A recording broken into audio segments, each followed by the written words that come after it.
for today's video, tayo nga ay gagawa ng seafood mukbang later. So, ngayon nga, kakatapos ko lang ng trabaho ko. So, bumaba lang ako para bumili ng seafood. Bibili tayo ng hipon dyan. So, ipapakita ko lang sa inyo kung paano yung mga isda dito. Ayan, nakastyro lang sila, nasa gilid ng daan. So, malinis naman sila guys. So, bibili lang tayo ng hipon dyan. Ayan na nga. So, ayan, tapos na. Nasa bahay na ako. Bumili lang ako ng 1 kilong hipon. Lilinisin lang natin siya, guys. So, kailangan natin ng gunting dyan. At iisa-isahin natin. So, matagal na bunuan yan. Ayan na nga. Natapos ko na siya. So, medyo malalaki yung hipon na nabili ko. Yung gagawin natin ngayon ay lalagyan natin siya ng gochujang. Na-try nyo na ba yun, guys? Kumuha lang ako ng bawang dyan guys. Kung gaano kadaming bawang gusto nyo, bahala kayo. Basta ako yan lang yung bawang ko. So yan lang ang ginawa ko. Linagyan ko rin siya ng luya tsaka sibuyas. So meron din ako dyan magic sarap. So napakasimple lang guys. Ito galing pa to sa Pilipinas. Nung pagbalik ko dito galing bakasyon, bumili ako ng isang malaki. So ayan na nga guys.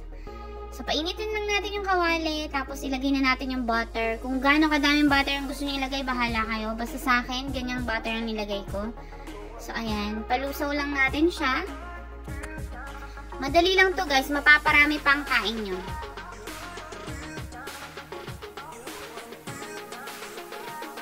So, wait lang natin malusaw lahat ng butter.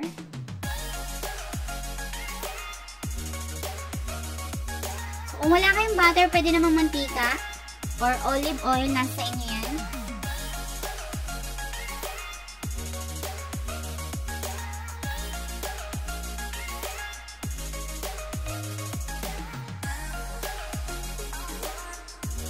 So, syempre, ilalagay na natin yung bawang.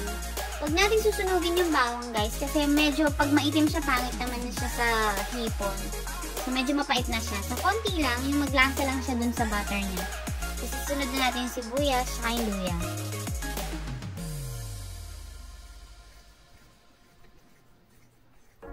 Ayan, halu-haluin nyo lang siya, guys.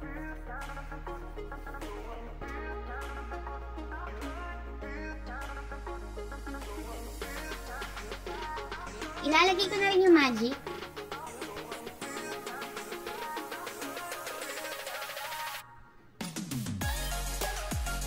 Tapos naglagay ako ng sugar dyan.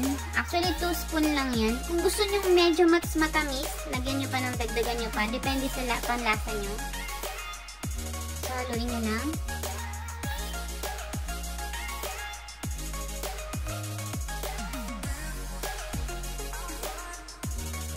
Guys, sa maluto.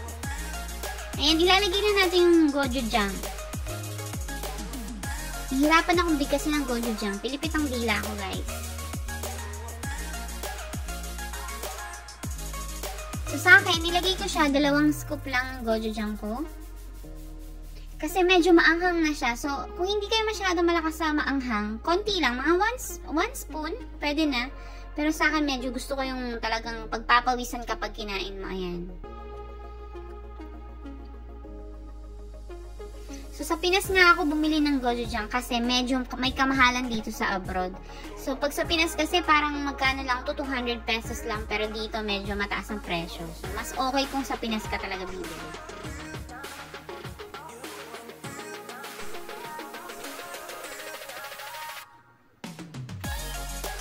Ayan guys, pwede na natin ilagay yung hipon. Tapos halu-haluin lang natin siya para ma-mix talaga yung lasa niya dun sa hipon.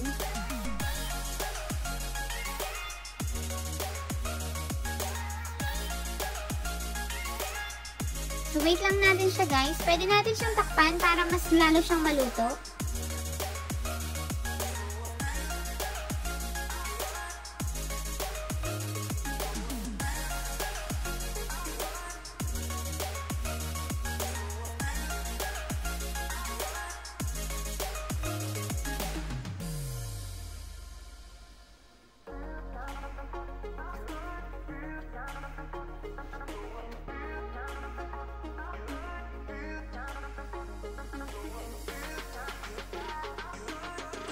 Yan na siya. Haluin na natin ulit guys.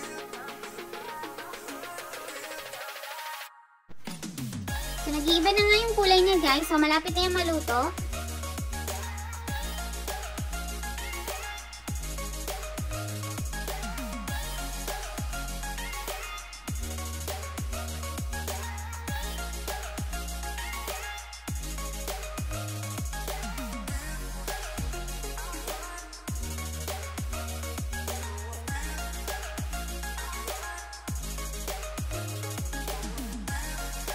So, tinakpan ko ulit siya guys para medyo manuot talaga yung lasa niya.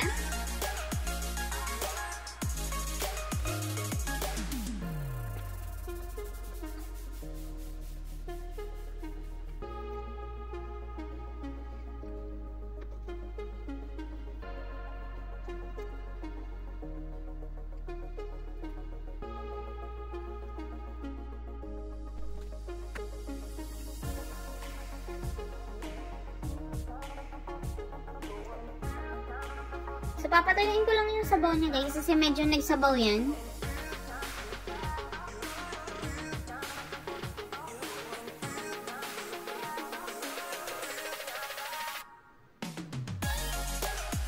Ayan, sa point na yan, luto na yan. So, ayan, pwede na yan kainin. Kaya lang medyo gusto ko, medyo sticky pa yung sabaw niya. So, anong gagawin natin guys? So, maglalagay tayo ng konting water na merong cornstarch. Yun yung secret niya para mas malasa at mas sticky yung kanyang sabaw at talagang manunuot sa kanyang ang hipon na lasa. Alam nga naman chicken na lasa, hipon na, diba? Char lang.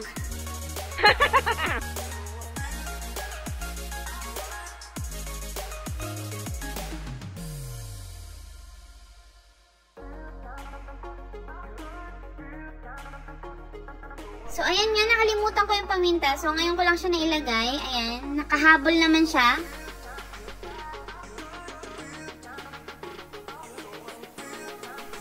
So, medyo sticky na yung sabaw niya. Hindi ko pala nakuhanan kung paano ko nilagyan siya ng ng tubig na may cornstarch.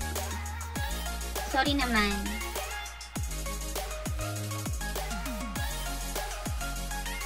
So, ayan, pinatay ko na nga siya, guys. So, ako'y nagutom na, tayo kakain na. So, hindi ko nga alam bakit itong kahoy na panandok ang aking ginamit dyan. Ang hirap-hirap sandukin niya. So, sana yung malaking sandok ang ginamit ko dyan. So, anyways, ako'y nagugutom na. Hindi ko na naisip yan.